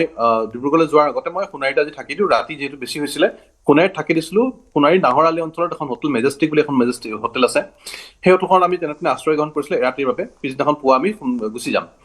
কিন্তু ৰাতি 11:45 মই শুনা মতে ৰাতি 11:45 বান লাহে লাহে পানী বাঢ়ি আহিছিলে সেই পানী বাঢ়ি আহি এবুকু পৰ্যন্ত পাইছিলেহি নাহৰ আলি সম্পূৰ্ণৰূপে বুৰ গৈছিলে আৰু 11:45 মানত বহু সংখ্যক মানুহ নিজৰ ঘৰৰ পৰা উঠি আহি পেলাই হোটেল পাইছিলেহি কাৰণ হোটেলখনৰ ফাৰ্ষ্ট ফ্ল'ৰত আমি আছিলো আৰু তলৰ ফ্ল'ৰত মোৰ গাড়ীখনৰ প্ৰায় চকাটো ডুবালৈকে মোৰ গাড়ীখন পানী হৈ গৈছিলে থেংক গড যে ভগৱানক অশেষ ধন্যবাদ যে গাড়ীখনৰ একো নহ'লে যি কি নহওক সেই সময়ত সেই হোটেলখনত আমি যিহেতু এৰাতিৰ বাবে কৰিছিলো মই যিহেতু ইতিমধ্যে মই প্ৰদীপ গগৈ বা আমাৰ ভাতৃপ্ৰতিম প্ৰদীপ গগৈ গোটেই কথাখিনি শুনিলো বিভিন্নজনৰ কথা শুনিছো সেই ক্ষেত্ৰত ক'বলগীয়া কিয়নো ইতিমধ্যে বিভিন্নজনৰ বক্তাই আমাক অলৰেডি কৈ গৈছে মই খালি এটা ক্ষেত্ৰত কৈছো যে এই বানৰ সময়ত এই বিভীষিকাময় পৰিস্থিতিত কিছু সংখ্যক লোকৰ ব্যৱহাৰ মানৱীয়তাৰ গুণসমূহ কলৈ যায় তেওঁলোকক যেতিয়া আমি কৈছিলো যেতিয়া বান বাঢ়ি আহিছিলে ৰাতিপুৱা সময়ত এবুকু পানী আৰু সেই সময়ত আমি 11টা বজাৰ আগে প্ৰায় 9মান বজাত মই হোটেলৰ মালিকলৈ ফোন কৰিছিলো তেওঁলোকলৈ ফোন কৰি পেলাই কৈছিলো যিহেতু বান ইমান পানী এতিয়া যিহেতু এবুকু পৰ্যন্ত পাইছে আমি ওলাই যাব নোৱাৰো গতিকে আপুনি এটা দিনৰ বাবে এক্সটেনশ্যন কৰক কিন্তু তেওঁলোকে আমাক এক্সটেনশ্যন কৰিবলৈ সম্পূৰ্ণৰূপে মানা কৰি পেলাই তেওঁলোকে ক'লে যে আপুনি যেনেকে যি নহওক আমাৰ নেক্সট বুকিং আহিব পাৰে গতিকে আপোনালোকে এইখন হোটেলৰ পৰা এৰি দিব লাগিব চেক আউট কৰিব লাগিব আমি তেতিয়া কৈছিলো যে আমি কোনো পধ্যে ওলাই যাব নোৱাৰো আমাৰ লাগেজ আছে আৰু মোৰ লগত যিহেতু দুজনকৈ বয়োজ্যেষ্ঠ আমি 50 ঊৰ্ধৰ মহিলাও আছিলে সেই সময়ত দুটা ৰুমেই লৈছিলো তেওঁলোকক লৈ লাগেজ চাগে যে আমি ওলাই যাব নোৱাৰো এবুকু পৰ্যন্ত পানী কি কৰা যায় সেই সময়ত তেওঁলোকে কোনো মানৱীয়তাৰ গুণ দেখুওৱা নাছিল আৰু তেওঁলোকে সেই সময়ত আমাক যি ধৰণে ব্যৱহাৰ কৰি পেলাই উলিয়াই পঠিয়াব বিচাৰিছিল কিন্তু শেষত সোণাৰীৰ যিজন অচি তেখেত আৰু সোণাৰীৰ ডিচি নেহা যাদৱ তেওঁলোকৰ পৰামৰ্শ মতে ওচৰত থকা এখন চিয়াম বুলি এখন হোটেল তেওঁলোকৰ যিজন অনাৰ উত্তম শ্যাম তেখেতে যথেষ্ট আমাক সহায় কৰিলে তেখেতে ফোন কৰাৰ লগে লগে তেওঁলোক আহি তেওঁলোকে তিনিজন মানুহ পঠিয়াই দিছিলে এবুকু পানীত তেওঁলোক আহি আমাক উদ্ধাৰ কৰি সম্পূৰ্ণ লাগেজ মূৰত লৈ পেলাই তেওঁলোকে আমাক হাতত ধৰি সেই হোটেলখনলৈ লৈ গৈছিলে আৰু আমি এৰাতি আৰু দুৰাতি থাকি পিছদিনাখন যেতিয়া অকমান যেতিয়া সেই ৰাস্তাটোতে গাড়ী চলাব পৰা হৈছে সেই সময়ত আমি গাড়ীখন লৈ যিহেতু ওখ ঠাই হিচাপে অৰুণাচলৰ ফালে আমি গুচি আহিছিলো কাৰণ ইফালে আপুনি ডাউন ষ্ট্ৰীমত আপুনি যাবই নোৱাৰে এনেকুৱা এটা কণ্ডিশ্যন ভজু হৈ পেলাই আমি খাপে খাটি হৈ পেলাই কানুবাৰীলৈ গুচি আহিছিলো তাৰ পৰা আমি এতিয়া লংডিঙলৈ গুচি আহিলো যিহেতু ডাউন ষ্ট্ৰীমত আপুনি যাব নোৱাৰে মোৰ লগত যিগৰাকী ব্যক্তি আছিল যিসকল ব্যক্তি আছিল তেওঁলোক বহু সংখ্যক শিৱসাগৰৰ হয় তেওঁলোকে এতিয়াও মন মাৰি আছে কাৰণ তেওঁলোকৰ ঘৰৰ ভিতৰত পানী সোমাইছে তেওঁলোকৰ মানে অৱস্থাটো অতিপাত বেয়া কথা হৈছে এই ক্ষেত্ৰত মানুহৰ মানৱীয়তাৰ গুণ কলৈ যায় সেই ক্ষেত্ৰত এটা প্ৰশ্নবোধক চিন আসাম ডিজাষ্টাৰ মেনেজমেণ্ট অথৰিটি কৈছে যে প্ৰায় 7.21 লাখ পিপল এতিয়ালৈকে আপোনাৰ এফেক্টেড হৈছে বুলি আৰু এতিয়ালৈকে ডেথ টোল যিটো হৈছে 47 কিন্তু মোৰ মতে বহু সংখ্যক যিটো মই সেই সময়ত হোটেলখনত থাকোতে চিয়াম হোটেলৰ পিছদিনা থাকোতে বিভিন্ন জনৰ পৰা যিখিনি খবৰ পালো সেই খবৰ পোৱা মতে মই গম পাইছো যে হয়তো ডেথ টোল ইয়াতকে বহুত বেছি হ'ব কোনোবা এখন গাঁৱত মই কথা শুনি যেতিয়া আছিলো মানুহৰ পৰা এতিয়া কোনোবা আমাক হয় মই জ্যোতিৰ্ময় হাজৰিকা মৃতকৰ সংখ্যা বৃদ্ধি হোৱাৰ পূৰ্ণ আশংকা কৰা হৈছে মই আহিম আজি দুদিনৰ আগতে সম্ভৱতঃ ময়ূৰ বৰগোহাঁই নাজিৰাৰ বিধায়ক তেওঁতো সংখ্যাটো 100 স্পৰ্শ কৰিব বুলি কৈছিলে আৰু যিটো আনুষ্ঠানিক চৰকাৰী পৰিসংখ্যা সেই পৰিসংখ্যাই 50 ইতিমধ্যে অতিক্ৰম কৰিছে আৰু বহু মানুহ সন্ধানহীন বহু লোক নিখোজ হৈ আছে আশা কৰিছোঁ সেই সকল লোক জীৱিত অৱস্থাত আছে কিন্তু এতিয়ালৈকেও যেটো পৰিসংখ্যাটো আমাৰ হাতত অহা নাই কিন্তু 50ৰ অধিক লোকৰ এতিয়ালৈকে মৃত্যু হৈছে হেয়া নিশ্চিত কৰিছে বিভিন্ন চৰকাৰী প্ৰতিষ্ঠানে মই গৌতমৰ ওচৰলৈ যাব বিচাৰিছোঁ গৌতম আজি প্ৰায় আৰম্ভণিৰ দিনৰ পৰাই সোমবাৰৰ পৰাই বা দেওবাৰৰ পৰাই তেওঁ অবিৰত গতিত কভাৰেজ দি আছে আমাক উজনি অসমৰ বিভিন্ন স্থানৰ পৰা বানৰ আজি আপোনাৰ পৰা জানিম শেহতীয়া পৰিৱেশ আপুনি মন জিলালৈ গৈ আহিল নাগালেণ্ডলৈ গৈ আহিল য'ত ক্লাউড ব্ৰাছ হৈছিল বুলি প্ৰথমতে ধাৰণা কৰা হৈছিল যদিও বা IMD ৰুল আউট কৰিলে নহয় বুলি ক'লে সেই স্থানো চাই আহিলে গতিকে শেহতীয়া খবৰ কি জনাব হয় নিশ্চয়কৈ পাৰ্থ চাওক যি ধৰণৰ বিভীষিকাৰ সৃষ্টি হৈছিলে বানে যি ধৰণৰ তাণ্ডৱ চলাইছিলে সেই সময়তে ছ'চিয়েল মিডিয়াত কিছুমান ভিডিঅ' ফটো ইত্যাদি প্ৰকাশ পাইছিলে আৰু এনে এটা বাতৰি ওলাইছিল যে নাগালেণ্ডত ডাৱৰ বিস্ফোৰণ ঘটিছে ডাৱৰ বিস্ফোৰণৰ ফলত এটা অঞ্চল সম্পূৰ্ণৰূপে তহিলং হৈ গৈছে ঠিক সেইদৰে নামতোলাৰ যিখন 702 নম্বৰ ৰাষ্ট্ৰীয় ঘাইপথেৰে সোণাৰীৰ পৰা মন জিলালৈ যোৱা যিটো মূল পথ তাত যিখন দলং আছিলে সেই দলংখন ভয়াৱহ বানে উটুৱাই নিছে ৰাস্তাটোৰ কোনো চিনমুকাম নাই তাত ঠায়ে ঠায়ে ৰাস্তা ফাটি গৈছে এনেধৰণৰ বহুখিনি কথা আমি ছ'চিয়েল মিডিয়াত পাইছিলোঁ কিন্তু আজি যেতিয়া মোৰ সতীৰ্থৰ সৈতে আজি যেতিয়া মন টাউনলৈ আমি গৈছিলোঁ সোণাৰীৰ পৰা নামতোলাৰ পৰা প্ৰায় 20 কিলোমিটাৰ আমি যেতিয়া উঠাই গৈছিলোঁ ওপৰলৈ তেতিয়া তাত গৈ দেখিছোঁ যে সম্পূৰ্ণৰূপে পথ সুৰক্ষিত অৱস্থাত আছে দলং যি ধৰণে পূৰ্বতে আছিলে দলঙো তেনেধৰণে আছে স্থানীয় লোকৰ সৈতে আমি কথা পাতিছোঁ তেওঁলোকে কৈছিল যে মন টাউনখনৰ ওচৰতে ব্যাপক ভূমিস্খলনৰ ঘটনা সংঘটিত হৈছিলে যিদিনাখন ৱৰ্ল্ড কাপ ফুটবলৰ মেটছ আছিলে সেই দিনটোতে অৰ্থাৎ 20 তাৰিখে তাত ব্যাপক ভূমিস্খলন হৈছিলে আৰু ভূমিস্খলনৰ ফলত এটা পৰিয়ালৰ 4জন সদস্যকে ধৰি মুঠ 7-8জন লোক মাটিয়ে পুতি পেলাইছিলে তেওঁলোক নিহত হৈছিলে আৰু আমি যেতিয়া সেইটো পথেৰে গৈছিলোঁ 702 নম্বৰ ৰাষ্ট্ৰীয় ঘাইপথে যেতিয়া গৈছিলোঁ তেতিয়া দেখিছোঁ যে ঠায়ে ঠায়ে পাহাৰৰ পৰা যিধৰণে নিজৰাবোৰ যে বৈ অহা আমি দেখা পাই থাকোঁ তেনেধৰণে বহু স্থানত ভূমিস্খলনৰ চিন দেখা পাইছোঁ আৰু সেইসমূহ যে পাহাৰৰ পৰা বৈ অহা পানীৰে কৰিছে সেইটো দেখিলেই স্পষ্ট হয় আৰু তাৰ আমি ফুটেজো সংগ্ৰহ কৰিছোঁ আৰু তাৰ স্থানীয় লোকসকলৰ সৈতেও কথা পাতিছোঁ তেওঁলোকৰ পৰা যিটো বুজা গ'ল যে ব্যাপক হাৰত বৰষুণ হৈছিলে প্ৰায় 16 ঘণ্টা ধৰি অভূতপূৰ্ব তেওঁলোকে কেতিয়াও নেদেখা কেতিয়াও সন্মুখীন নোহোৱা তেনেধৰণৰ বৰষুণ হৈছিলে আৰু তাৰ ফলতে সেই বৰষুণৰ পানীয়েই যেতিয়া বৈ আহিছিলে নামতোলাৰ পৰা সোণাৰীলৈ আৰু সেই ব্যাপক হাৰত বৈ অহা বৰষুণৰ পানী নিষ্কাশন কৰিব পৰাকৈ সোণাৰীত যিকেইটা নলা আছিলে বা যিসমূহ সৰু সৰু নদী আছিলে এখন নদীৰ নাম হানচেং আছে মোৰ সৈতে সোণাৰী সংবাদদাতা যে আমি যি নামতোলা যিখন দলং তাৰ কাষত ৰবৰ নদী নে কি বুলি কয় ৰবৰ নদী হয় আৰু তাতে আন এখন নদী টাওকাক নদী তাতে সেইখিনি পানী তাৰ পৰা নিষ্কাশন কৰিব পৰাকৈ বা বহন ক্ষমতা নাছিলে তাৰ ফলতে সোণাৰী নগৰখন পানীত ডুব যায় সেইখিনি আজি আমি তালৈ গৈ মনলৈ গৈ যিখিনি কথা জানিব পাৰিলোঁ সেয়া অলপ আমি হানচেঙৰ পৰা জানিম হানচেং যে যিটো ডিজাষ্টাৰ ইয়াতে হৈছিলে সকলোৱে কৈছিলে মনত ডাঙৰ বিস্ফোৰণ ঘটিছে কিন্তু তাততো গৈ আমি আজি একোৱেই নাপালোঁ হয় প্ৰথম কথাটো হ'ল যে যিটো পানী ঢল নামি আহিছিলে সেইটো আচলতে 200-300 বছৰৰ ইতিহাসতো হেনেধৰণে সেইটো লেভেলত আচলতে পানী নামি অহা নাছিলে আৰু 2 নম্বৰ কথাটো হ'ল যিটো ডাৱৰ বিস্ফোৰণৰ কথা কৈ আছে ডাৱৰ বিস্ফোৰণ মানে আমি মূলত আজি সৰজমিন তদন্ত কৰি এটাই কথা বুজি পালোঁ যে 16-17 ঘণ্টা যি নেৰানেপেৰা ধাৰাসাৰ বৰষুণ হৈছিলে তাৰ ফলত আচলতে পানীৰ ঢল নামি আহিছিলে আৰু মন জিলাৰ যি মন হ্ৰদৰ অসম ৰাইফলৰ কেম্প আছে তাৰ সমীপত এটা পাহাৰ খহি গৈছিলে য'ত 9জনকৈ লোকে প্ৰাণ হেৰুৱাবলগীয়া হৈছিলে ইতিমধ্যে 7জনৰ মৃতদেহ উদ্ধাৰ হৈছে 2জনৰ উদ্ধাৰ হোৱা নাই আৰু উদ্ধাৰ অভিযান চলি আছে আৰু সেই পাহাৰ খহি যোৱাৰ ফলতেই সেই পাহাৰৰ যি গছ গছনি মাটি পলস আদি যি উটি বাঢ়ি আহিছিলে এই যিসমূহ নদী আছিলে টাওকক নদী হওক বা ৰবৰ নদী হওক সেই নদীসমূহ আচলতে বহু ঠাইত জাবৰ পেলোৱাৰ বাবে বহু ঠাইত লোকে অবৈধভাৱে বেদখল কৰাৰ বাবে আচলতে ঠেক হৈ আছিলে গতিকে সেই সময়ত আচলতে এটা ব্লকেডৰ সৃষ্টি হৈছিলে আৰু ব্লকেডৰ সৃষ্টি হোৱাৰ লগে লগে যিহেতু পানীৰ ঢলটো অস্বাভাৱিক আছিলে গতিকে সেই ঢল ভাঙি নিয়াৰ ফলতে প্ৰথমতেই নামতোলা নামৰ ঠাইডোখৰত অসম আৰু নাগালেণ্ডৰ যি একেবাৰে সীমান্তত সেই তাত প্লাবিত হৈছিলে তাৰপিছত টাওকা তাত ক্ৰমান্বয়ে আহি সোণাৰী নগৰত সোমাই এক বিধ্বস্ত ৰূপ ধাৰণ কৰিছিলে তাৰ পৰৱৰ্তী পৰ্যায়ত আমি দেখিবলৈ পালোঁ যে নাগিনী মৰাৰ ফালে আচলতে যিটো হ'ল বিহুবৰ চন্তক নাজিৰা এলেকাত যে আচলতে যিটো হ'ল সেই পানীও আচলতে প্ৰেছাৰ ইয়াত পাবলৈ ধৰিলে আৰু ক্ৰমান্বয়ে শিৱসাগৰ বা ইয়াৰ উপকণ্ঠ যি মামৰা অঞ্চলসমূহ আছে ভয়াৱহভাৱে প্লাবিত হৈছিলে ইতিমধ্যে আমি জানিব পাৰিছোঁ যে এই চৰাইদেউ জিলাত এই বানৰ ফলত 2 লাখৰো অধিক লোক আচলতে ক্ষতিগ্ৰস্ত হৈছে আৰু যিহেতু NDRF টীমৰ সংখ্যা সীমিত আছিলে আৰু সেইবাবে আচলতে উদ্ধাৰ অভিযানটো মই এইখিনিতে জনাব বিচাৰিছোঁ যে পাৰ্থ ইতিমধ্যে আমি চৰাইদেউ জিলাৰ জিলা আয়ুক্তৰ সৈতে কথা পাতি আহিছোঁ তেখেতে আমাক জানিবলৈ দিয়া মতে বানপানী হোৱাৰ পৰা প্ৰথম 4টা দিন বিশেষকৈ তেওঁলোকে একো কৰিব পৰা নাছিলে কিয়নো ইয়াত SDRFৰ টীম বা NDRFৰ টীম যি তেওঁলোকৰ সংখ্যা অতি সীমিত আছিলে সীমিত থকাৰ বাবে আৰু তাতকৈ ডাঙৰ কথাটো হৈছে যে যিসমূহ মোবাইলত টাৱাৰ আছিলে সেই টাৱাৰসমূহ তাৰ যিসমূহ যন্ত্ৰপাতি সেইসমূহ পানীত ডুব যোৱাৰ ফলত সম্পূৰ্ণৰূপে যোগাযোগ ব্যৱস্থা নোহোৱা হৈ গৈছিলে তাৰ ফলত যিসকল লাইন ডিপাৰ্টমেণ্ট আছিলে তেওঁলোকৰ সৈতে যোগাযোগ কৰা তেওঁলোকক খবৰ দিয়া কৰিব পৰা নোহোৱাৰ বাবে প্ৰথম 3টা দিন তেওঁলোকে প্ৰায় স্থবিৰ একো কৰিব পৰা নাছিলে ললো মোৰ সময় সমাপ্ত হ'ল গৌতম পুনৰ আপোনাৰ সৈতে সংযুক্ত হ'ম পৰৱৰ্তী বুলেটিনত বা অনাগত সময় জ্যোতিৰ্ময় হাজৰিকা আপোনাৰ ওচৰলৈ যাব নোৱাৰিলোঁ ক্ষমা বিচাৰিছোঁ মোৰ সময় সমাপ্ত হ'ল ইতিমধ্যে হাংচেঙে বৰ্ণনা কৰিলেই মন জিলাত বা সেই অঞ্চলত 16 ঘণ্টা নেৰানেপেৰা বৰষুণ হোৱাৰ ফলত যি ঢল নামি আহিলে অসমলৈ বা সোণাৰী পৰ্যন্ত পালেহি সেই ঢল 200-300 বছৰ চাগে কেতিয়াও দেখা হোৱা নাছিল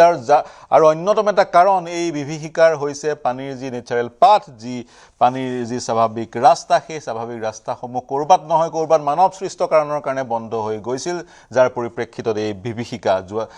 আৰু যেহেতু প্ৰস্তুত নাছিল প্ৰশাসন একেবাৰে প্ৰস্তুত নাছিল ৰাবাৰ বোটৰ সংখ্যা কম আছিল কি কৰিব লাগে তেওঁলোকে নাজানিছিলে SDRF NDRFৰ প্ৰেজেন্সো নাছিল অৱস্থিতিও নাছিলে সেই কাৰণে প্ৰথম 4 দিন সোম মঙ্গল বুধ বৃহস্পতি বা দেও সোম মঙ্গল বুধ এই 3-4টা দিন কোনেও একো কৰিব পৰা নাছিলে যাৰ পৰিপ্ৰেক্ষিতত আমি ভয়াৱহতা পৰিলক্ষিত কৰিলোঁ ৰাইজে বেছিকৈ উপলব্ধি কৰিলে গতিকে আমি সাজু হৈ থাকিব লাগিব সজাগ হৈ থাকিব লাগিব আজিৰ পৰিপ্ৰেক্ষিতত অসমত কেতিয়া ক'ত বানপানী হয় ক'ব নোৱাৰি গতিকে আমি সদায় সষ্টম আৰু সাজু হৈ থাকিব লাগিব এই চিন্তাৰ সমলেৰে মই অনুষ্ঠান সামৰিছোঁ মোৰ সৈতে সংযুক্ত হোৱাৰ কাৰণে ডক্টৰ গায়ত্ৰী কলিতা জ্যোতিৰ্ময় হাজৰিকা গৌতম বৰা দিগন্ত হাজৰিকা অনমোল যাদৱ প্ৰদীপ গগৈ হানচেন কোঁৱৰ সকলোকে ধন্যবাদ জ্ঞাপন কৰিছোঁ প্ৰিয় দৰ্শক শুভৰাত্ৰি